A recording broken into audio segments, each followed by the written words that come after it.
വിവാദമായ പിഎം ശ്രീ പദ്ധതിയുമായി മുന്നോട്ടു പോകുമെന്ന് യുഡിഎഫ് കൺവീനര് അടൂര് പ്രകാശ്. യുഡിഎഫ് യോഗ തീരുമാനങ്ങള് മാധ്യമങ്ങളോട് വിശദീകരിക്കവെയാണ് അദ്ദേഹം മുന്നണിയുടെ നിലപാട് വ്യക്തമാക്കിയത്.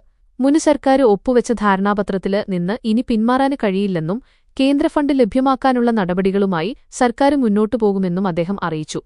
ഏതെല്ലാം വിദ്യാലയങ്ങളിലാണ് പിഎം ശ്രീ പദ്ധതി നടപ്പിലാക്കേണ്ടതെന്ന് മുന്നണി തീരുമാനിക്കും. ഇത് സംബന്ധിച്ച് പഠിക്കാൻ നിയോഗിച്ച മന്ത്രിസഭാ ഉപസമിതിയുടെ റിപ്പോർട്ട് ലഭിച്ച ശേഷമായിരിക്കും അന്തിമ തീരുമാനമെടുക്കുക.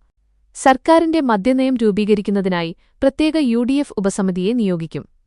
ഏതാനും ദിവസങ്ങൾക്കുള്ളിൽ ചർച്ചകൾ പൂർത്തിയാക്കി ഉപസമിതി സമർപ്പിക്കുന്ന ശുപാർശകളുടെ അടിസ്ഥാനത്തിലാകും സർക്കാർ തുടർ നടപടികൾ സ്വീകരിക്കുക. എൽഡിഎഫ് ഭരണകാലത്ത് വിവിധ ബോർഡുകളിലും കോർപ്പറേഷനുകളിലും ചുമതലയേറ്റ ഭാരവാഹികള് സ്ഥാനമാനങ്ങള് സ്വയം രാജിവെച്ചൊഴിയണമെന്ന് അടൂര് പ്രകാശ് ആവശ്യപ്പെട്ടു. അതേസമയം പദ്ധതി നടപ്പിലാക്കാനുള്ള യുഡിഎഫ് നീക്കത്തിനെതിരെ മുൻ വിദ്യാഭ്യാസ മന്ത്രി വി. ശിവൻകുട്ടി രൂക്ഷവിമർശനവുമായി രംഗത്തെത്തി. 1 ലക്ഷത്തോളം സന്തുഷ്ടരായ ഉപഭോക്താക്കളും 2 ലക്ഷത്തോളം തിമിര ശസ്ത്രക്രിയകളും പൂർത്തിയാക്കിയ മലബാറിലെ ഏക കണ്ണാശുപത്രി Al Salama high hospital, hospital road, Perinthalmanna. കഴിഞ്ഞ സർക്കാരിന്റെ കാലത്ത് പിഎം ശ്രീ പദ്ധതിയുമായി മുന്നോട്ടു പോയിട്ടില്ലെന്ന് അദ്ദേഹം വ്യക്തമാക്കി. പദ്ധതി നടപ്പിലാക്കുന്നതോടെ അക്കാദമിക കാര്യങ്ങളില് കേന്ദ്ര സർക്കാർ നിർദ്ദേശിക്കുന്ന എല്ലാ കാര്യങ്ങളും അതുപോലെ അനുസരിക്കേണ്ടി വരുമെന്നും ഇത് സംസ്ഥാനത്തിന്റെ വിദ്യാഭ്യാസ സ്വയംഭരണത്തെ ബാധിക്കുമെന്നും അദ്ദേഹം കൂട്ടിച്ചേർത്തു. അതിനിടെ കേരളത്തിലെ പിഎം ശ്രീ പദ്ധതി നടപ്പിലാക്കിയിട്ടില്ലെന്ന് കേന്ദ്ര സർക്കാർ പാർലമെന്റില് വ്യക്തമാക്കി. കേന്ദ്രവുമായി ധാരണാപത്രം ഒപ്പുവെച്ചതല്ലാതെ പദ്ധതിക്കായി സ്കൂളുകളെ തിരഞ്ഞെടുക്കുന്ന നടപടികളില് സംസ്ഥാന സർക്കാർ പങ്കാളിയായിട്ടില്ലെന്ന് കേന്ദ്ര വിദ്യാഭ്യാസ സഹമന്ത്രി ജയന്ത് ചൌധരി രാജ്യസഭയില് അറിയിച്ചു. കോൺഗ്രസ് എംപി ജെ.ബി. മേത്തർ ഉന്നയിച്ച ചോദ്യത്തിന് മറുപടി നൽകുകയായിരുന്നു അദ്ദേഹം. പിഎം ശ്രീ സ്കൂളുകളുടെ പട്ടികയില് കേരളത്തിലെ സംസ്ഥാന സർക്കാർ സ്കൂളുകളുടെ എണ്ണം 0.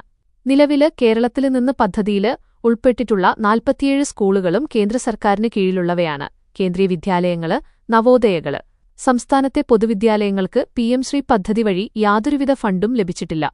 ധാരണാപത്രം ഒപ്പിട്ട ശേഷം സ്കൂളുകളെ തെരഞ്ഞെടുക്കുന്നതിനായുള്ള ചലഞ്ച് മോഡ് പങ്കാളിയാകാന് സംസ്ഥാന സർക്കാർ തയ്യാറായില്ല.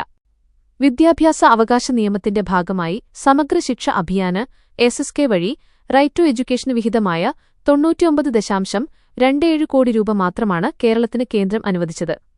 പിഎം ശ്രീക്കായി പ്രത്യേകം തുകയൊന്നും നൽകിയിട്ടില്ല.